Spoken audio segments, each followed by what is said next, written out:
Panapokuwa na mwanamke mjamzito ambaye amepata changamoto ya kujifungua na anahitaji huduma ya kitabibu kwa madaktari au watendaji wa fani kubwa zaidi, si lazima mwanamke huyu kupakiwa kwenye ambulance kupelekwa yeye kwenye hospitali nyingine.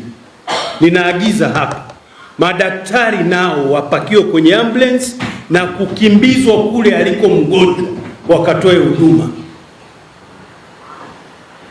Narudia, mtindo wa kukimbiza wagonjwa kwenda hospitali nyingine kwa ajili ya huduma ufanyike tu endapo pale alipo huduma inayohitajika haitaweza kutolewa.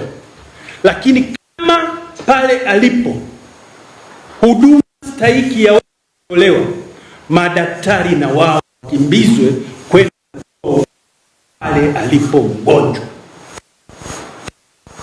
Kinsanjari na hilo, ninaagiza pia, wakati madaktari wetu hawa wanatoa huduma hizi, pale ambapo wanahitaji malipo ya kufanya kazi ya ziada, ninaagiza wakurugenzi wote muhakikishe mnawalipa kwa wakati, na kuagizeni wakuu wa wilaya kuhakikisha mnakwenda kusimamia hili.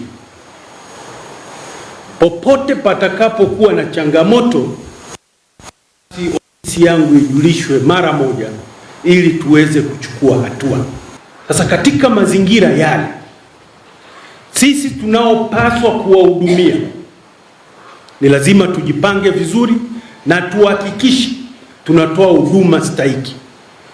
Hakuna tena na hatutakuwa na msalia mtume kwa mtumishi yeyote au kiongozi yeyote atakaye sababisha mama katika mkoa wa Mara anayetakiwa kujifungua akapoteza uhai wake kwa kizembe au mtoto akafariki kwa sababu za kizembe.